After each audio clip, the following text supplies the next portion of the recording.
starts now.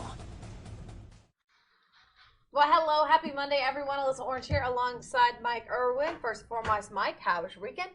Was good. Yeah. Stayed on my property. Okay. Get off my property. That's so good. No one could arrest me for violating any social distancing rules. Well, there you go. We had a little itty-bitty Easter egg hunt in the front yard.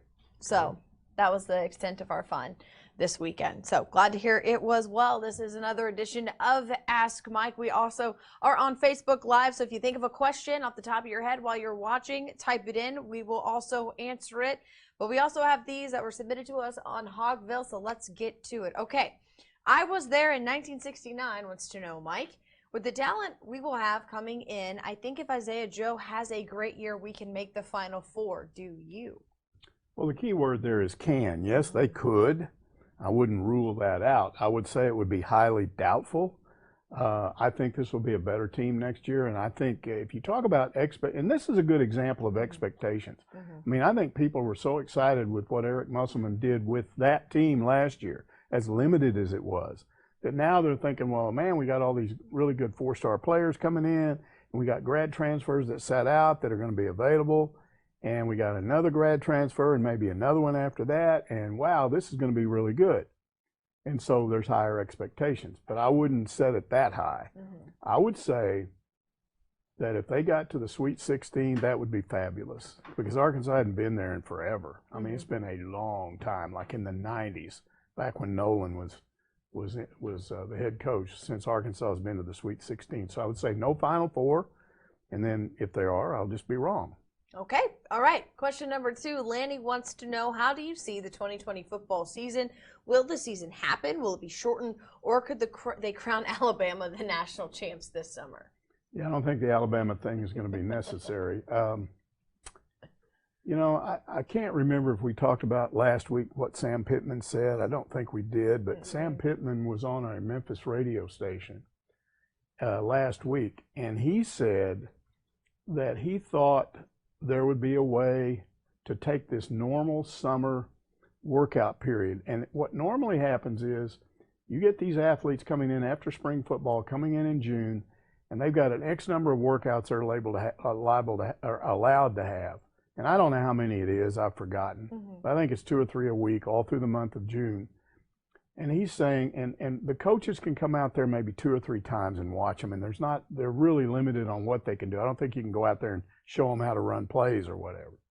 But he's saying if you took that and modified it, letting the coaches be out there the whole time to make up for no spring football, and letting them actually coach these guys in maybe shorts and T-shirts on how to run certain plays, that he thinks that would allow some of these schools like Arkansas that have new coaches and didn't go through spring football to be reasonably well prepared for August.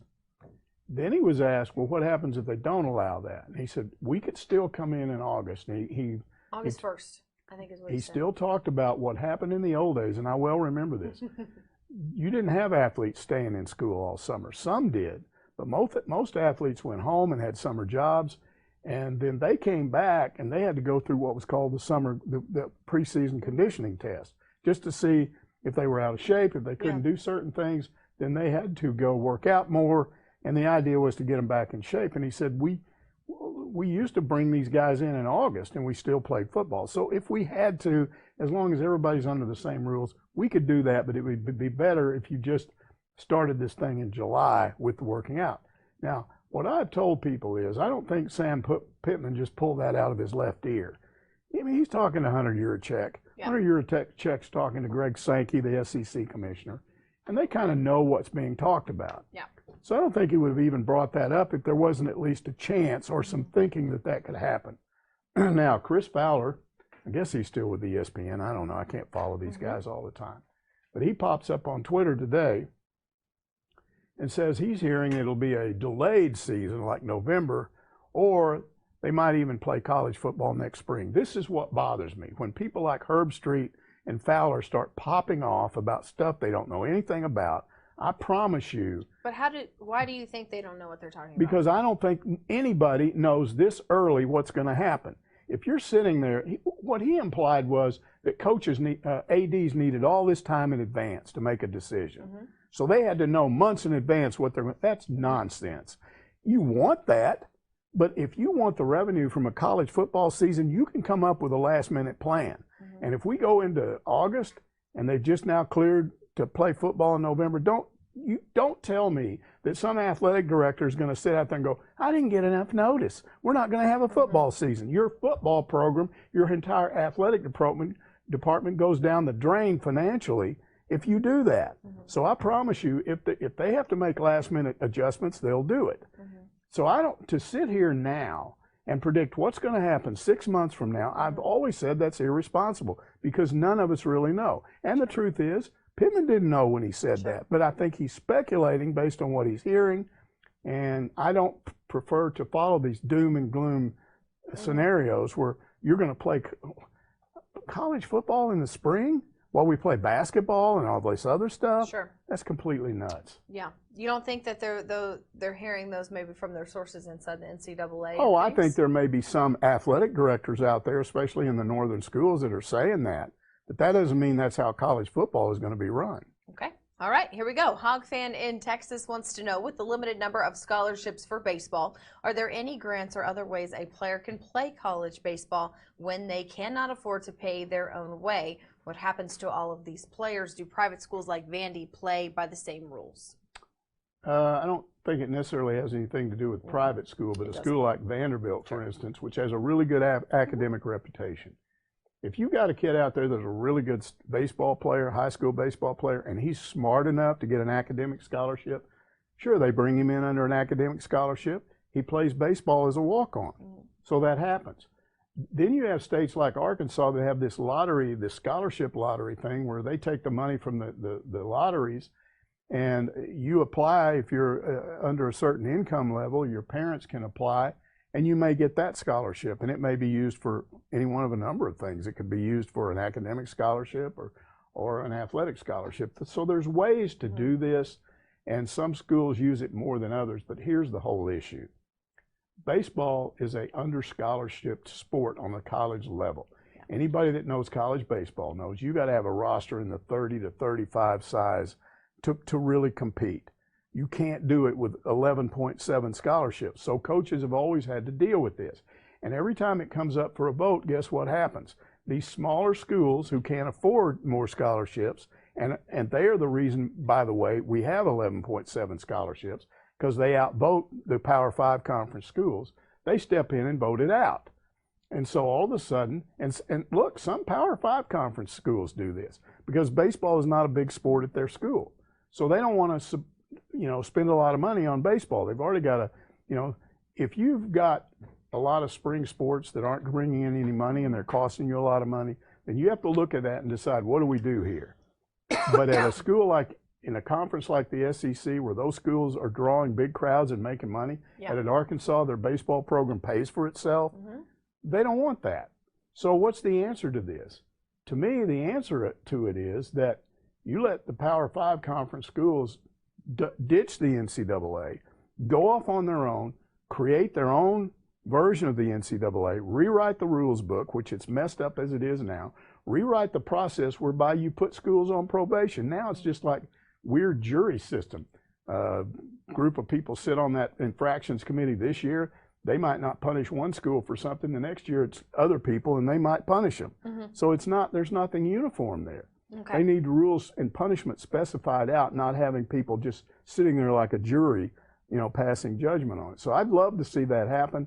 I don't know that it will, but that's the problem that college baseball has, is it doesn't have enough scholarships. Okay. Whippersnapper wants to know, how do you think the new three-front defense will look this season? Okay, when Sam Pittman first got that job, one of the first things he talked about was a 3-3-5 defense.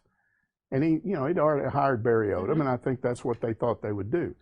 Recently, Barry Odom has started talking about this 3-2-6 defense. Yeah. Now, 3-2-6, you have two conventional linebackers and then three down linemen, and what that means is you've got 6 defensive backs. Now, 2 of those are probably going to be hybrids, like a nickel back and a dime back.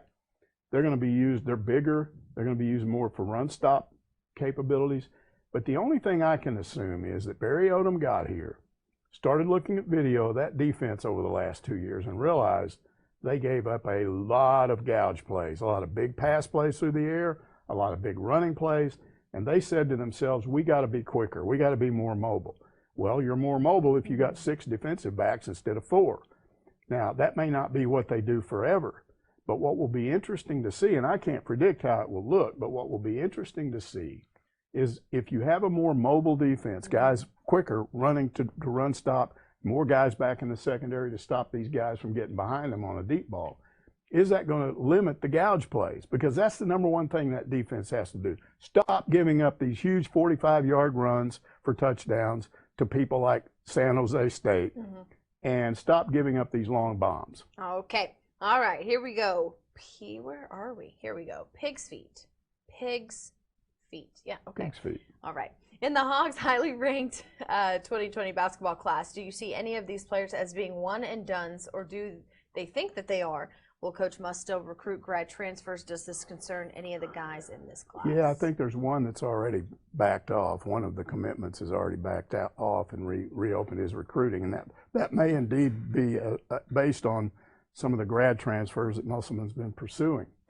As far as whether or not any of these guys are one and done, they don't have any 5 stars. Guys like Kentucky brings in. That right now their recruiting class is ranked 7th in the country. That's pretty good. I suppose there's a possibility of a one and done in there. I don't think there'd be more than one, but I'm going to take a guess and say no. Most of these guys will at least come back and play 2 years. If he gets his recruiting up where he's bringing in some 5 stars, and generally when you bring in a one and done, you know it's a one and done. This Kyrie Walker, I think they were talking about for a long time and ended up not being eligible. I think he would have been a one and done, and now he's entering, I think, the 2022 class. Or maybe he's coming in for this fall, which still be the 2020 class. But he's now going to enter this, and he might be a one and done. But there's no indication he's coming to Arkansas. I want to ask you about this because it's interesting. The class that Musselman does, do you think it hurts him to continue to be so aggressive in the transfer portal the way that he is? Well, I don't know if it hurts him. It may cause certain guys that he's already got commitments from, but haven't signed, to back away from that. Like I said, one of them's already done that. But trust me, he doesn't do that without a reason. Sure. He may have looked at that. He's had more time to watch these guys play their senior year, and even though it was a shortened season, some of them play their senior years. He may have reevaluated some of these guys, and he's looking at grad transfers and saying, what will this guy bring to the table? So I'm not going to question his recruiting. I think he knows what he's doing. Okay, cool. Here we go. Not so fast, my friend says, there's an urban legend that Woody Harrelson prepared for his role in White Men Can't Jump by playing basketball at the Hyper building on the U of A campus. Can you confirm or deny this long-standing rumor? Okay, I've polled everybody in this office, in this sports office. None of us have heard about it. I've called people at the U of A. They don't know about it. That doesn't mean it didn't happen. So here's the deal. If you know somebody that knows about this and you think it really happened, then get in touch with us. You can ask us. You can text us get on right Facebook here. Or if you know about this, just if you've heard us. about it, let us know. And give us the information, and we'll check it out. Very intrigued now. Okay. Arkansas Redneck wants to know, did you see the video Coach Muss tweeted where he bought a ticket to a game, pretended to be a fan? I thought it was funny, but an assistant coach at another SEC school has been taking shots at Coach Muss for doing that. What do you think? Now, just in case you haven't seen it, we're going to watch it first. Okay. And then Mike will give his thoughts. Big day for basketball across the Razorback Nation. One seat, please. Close to the coach as possible. Down on the floor. Down on the floor. Low, low, low, low on the floor. Yep. I love the way we're warming up, man. We're totally focused. Coach Muss has these guys ready to play today. They're screwing around. The other team's screwing around. They're not paying attention. Look how we stretch, man. All right. Let's win this jump, man. I'm telling you, man, every time we win the jump, we win the game. The jump ball is so important. It's the most important play of the game. Yeah, we won the jump! That's a foul! Would you please sub somebody? Put a sub in! We need some depth! Oh my, I can't take this anymore. Call a timeout! Call a timeout! They're on a 2-0 run! Call a TO! I know why we're down at the first media timeout. The coach doesn't wear a suit and tie. He's wearing a polo like he's going golfing. That's why we're down at the first media timeout, 6-4. I'm so tired of watching our man-to-man. Please play some zone defense. Oh, my goodness. Are we ever going to call a play? Quit playing space and place. Call a play. Execute. We're up 9. We're up 9. We're up 9. We're up 9. 7 minutes to go. No stall ball, please. Don't milk the clock. Let them play. Let them play. Pig suey! Razorbacks! So there you have it. That's the video. Personally, I find it quite hilarious. Also on point. And I also think that if you know what assistant coach at what SEC school is, you should tell us.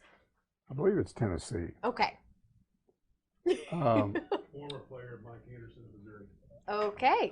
I believe that that was brilliant. Mm-hmm. I love the part where he pretended to say all the things that fans say. Mm-hmm. Now, how do I know what they say? Because we sit, the media area is up among the fans on the southeast side, up under the skyboxes. Yeah. So we're surrounded by fans, and we hear what they say. And I'm guessing that he based what he said on stuff he hears on the bench, because he's got fans right behind him. Mm-hmm. I can't tell you how many fans said to me, why doesn't he ever run the zone? Why doesn't he ever play zone defense? Why does he not call timeout? So he's repeating all that stuff. I've had fans say, why doesn't he wear a suit and tie? Exactly. Always wearing a polo. Exactly. So it shows that he's got a good sense of humor about what he perceives as criticism of him, and he's not going to change, but he's just, making fun of that, which I thought was great. I was told it was a Tennessee assistant coach, whatever. Here's what I would say about somebody taking shots at him for that. Worry about your own team. The only thing Eric Musselman has to worry about is Arkansas fans. Mm-hmm. And I don't think they're upset when he does these things. I think they like it. There may be a few out there that don't like it. Learn to live with it. It's who he is. It's what he is. We knew when he was hired, he had this reputation of doing this kind of stuff. He's a hands-on, contact with the fans, get on social media, use it to his advantage, and I think it helps in his recruiting. I love it. Okay, here we go. Swine American wants to know, why did Arkansas pass over Gus Malzahn to hire Bret Bielema? I have a close friend who is a South Carolina fan. He considers the hiring of Bret Bielema one of the biggest debacles he has seen since both Arkansas and South Carolina entered the SEC in 1992. Okay, your South Carolina fan friend is over the top. Ridiculous. I mean, if you want to talk about Chad Morris, that might have been a really bad hire. If you go back to when Musselman got Musselman on the brain. If you go back to when Bret Bielema was hired, we all know that story. Most people do. I mean, he reached out in a letter shortly after Bobby Petrino was fired, and Jeff Long was probably feeling the heat from a lot of fans. And Bret Bielema sent him a letter saying, "I think you did the right thing. You chose integrity. I like that." Well, he liked that. So I think he pretty much decided. He started looking at his win-loss record, all the stuff that he'd done at Wisconsin. He said, "I'm hiring this guy." What he didn't check out was the fact that most Wisconsin fans knew that, A, Bret Bielema had played for Barry Alvarez, who was now the AD, when Alvarez was the head coach, not played for him, coached under him. And Alvarez knew Bret Bielema. He knew he was a little bit of a goof-off at times. Wasn't one of these serious, intense guys with his nose to the grindstone. And whenever necessary, Alvarez, his boss, would step in and say, "Come on, Bret, you got to do this, you got to do that." So now Bret comes to Arkansas. Everything's going good for about 3 years. He gets up to 8 wins, beats Texas State, and then beats Kansas State in the Liberty Bowl, and things are looking good. But behind the scenes, they weren't looking good. He got into a big fight with Sam Pittman as Pittman left. There were other things going on. He lost staff members. He didn't replace them with the quality of the coaches that he had. And here's Jeff Long. This is where an athletic director has to step in. First of all, you got to be aware that this is going on. You got to know enough about your head football coach, which is your major revenue for a sport, to know there's an issue here. Yeah. Okay, I'm going to go in here and I'm going to figure out what's going on between Sam Pittman and Bret Bielema. I'm going to solve this problem. I'm going to get them together. I'm going to make them work it out. And he's not going to leave. I'm not going to let it happen. And he didn't do any of that. And so what happened was what looked like a good hire in 2012 just blew up by 2018. But it didn't look like a bad hire at the time. Right. And it was perfectly logical at the time. And the idea that just because you passed over Gus Malzahn was some kind of really stupid thing is overblown. Well, and sometimes you just, again, you don't know the outcome of how things are going to go. And it looked like it was going in the right direction.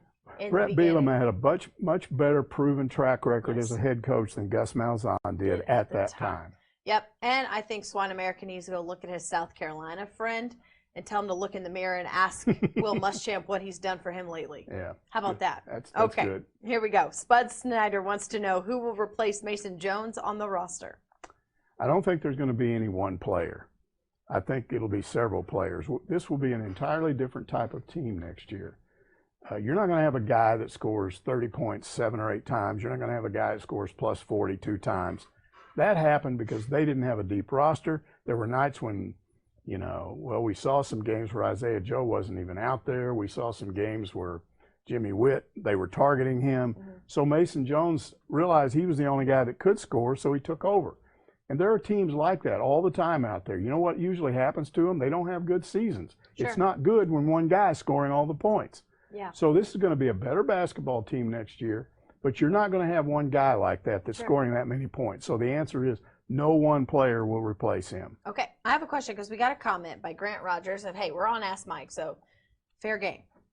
Says not the 80s place to try and smooth over the relationship between a head coach and a coordinator. And my first reaction is it absolutely is his place. What happens when it blows up like it did? It is absolutely your. Stop and if think you're about the CEO of a company and your CFO and another one of your employees aren't getting along, you absolutely is your place to step in and try to mediate. Right. If there was some kind of a thing where you realized that Bret Bielema was right and Sam Pittman needed to go and he had made that decision, then that would be one thing. But if you got two guys arguing with each other over something, and you got to be aware of this, you hear that stuff, then you go in there and you say, look, you guys, sit down and work this out. What's the problem here? That's what your job is as athletic director. There are people that believe that athletic directors shouldn't manage coaches. That's completely insane. You must not have known. And now, look, Frank Broyles had a reputation of over-managing. I was around that man for 25, 30 years, and I'm telling you, our fans don't have any idea how many times he went in and solved a problem as the athletic director because he knew that it had to be done by him. He's the boss. He's hiring other people to work for him, and they have to do the things they need to do to win, and if they don't, he held them accountable. Jeff Long, he was buddies with all these people, and you can't be buddies with people you have to manage. You got to make hard decisions. We've seen Hunter Yurachek make 2 hard decisions so far. Absolutely. In his tenure. All right, last question on your piece of paper. Hog in Bama asks, I was shocked and saddened to hear about the news of the untimely death of former Razorback Donut Richardson and Tavares Jackson. What do you remember about both of those men? Okay, let's start with Donut. He came in the Lou Holtz era, and he was probably one of the best recruiting classes ever had.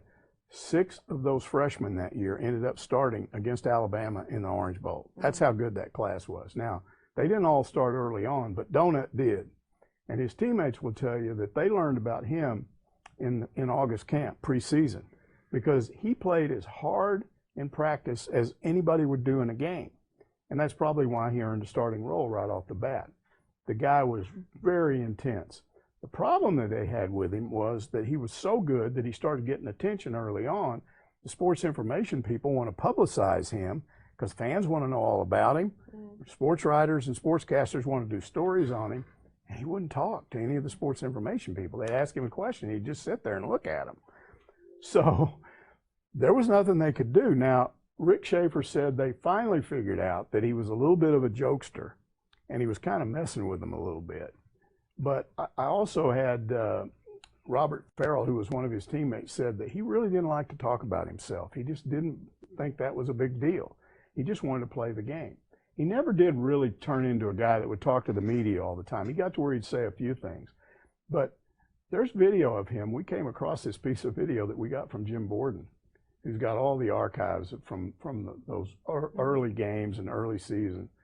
And there's this video of him in the line at the cafeteria. He's sticking his tongue out at people, and because the guy's trying to take a picture of him, and he's looking at him, sticking his tongue out at him. That's just the kind of guy he was. But the players really liked him. He was really nice, He was working as a drug counselor for the state of Arkansas, and he got coronavirus. The way this came to light was Governor Hutchinson mentioned him. He'd talked to a family member, and the family member said he was the best nose guard ever at Arkansas. There have been a lot of really good nose guards. I don't know if he was the best, but it's typically, you certainly think your family member would say you were the best. But he was a great guy. That's what I remember about him. Tavares Jackson came in at the exact time that Matt Jones came in. They were part of the same recruiting class of 2001. So they're both quarterbacks. What a lot of people don't realize is Tavares played before Matt did. Tavares played in the very first game that he was eligible at Arkansas against UNLV in Little Rock. He didn't finish that game. It didn't play particularly well, but he did play. And then Matt, about the middle of the year, started playing more and more, and then he began sharing time with Zach Clark. And then by the second year, Matt Jones was the starter. But Houston Nutt never gave up on the idea that he could make Matt Jones a wide receiver and play somebody else at quarterback. And he had two guys he was looking at, Ryan Sorahan and Tavares Jackson. Now, Tavares was being recruited out of high school as a linebacker. I still have a hard time thinking about that. He was a big kid, but he wasn't fast, so I don't know why they thought that. But he had this cannon for an arm. I mean, I was going to say, Marty Houston wants to know if you've ever seen a quarterback with a stronger arm. He was just like a rocket. And I was talking to Marty earlier in the day. We'd watch him in practice, and he'd throw a 12-yard pass to somebody like it was an 80-yard bomb and just knock their head off. I mean, he didn't have any touch on the ball. And he did play a lot because Houston Nutt was absolutely infatuated with his arm. And he just figured that with a little more work, hey, this guy could do some things, and then we'd have Matt Jones as a wide receiver. That never happened. Tavares ended up transferring to Alabama State, and then he ended up, he got a lot better there, and he ended up a second-round draft choice and stayed in the NFL for 10 years. And mostly a backup quarterback. He was a backup quarterback in a Super Bowl won by Seattle, but he did play in that game a little bit. So he had a really good career. Again, what I remember about him is, those of us in the media, because we were aware of this Matt Jones thing with Houston Nutt and all this, we kept trying to get him to say, hey, I should be the starter, some version of that, you know. And he never would take the bait. He never would say, yeah, they should be playing me. What he would always say is, hey, if they ask me to play, I'll play. If they don't want me to, somebody else will play. So he's a great guy, really good team player. And his teammates all remember him that way. Super guy. Both of those really good people off the field. Yeah, absolutely.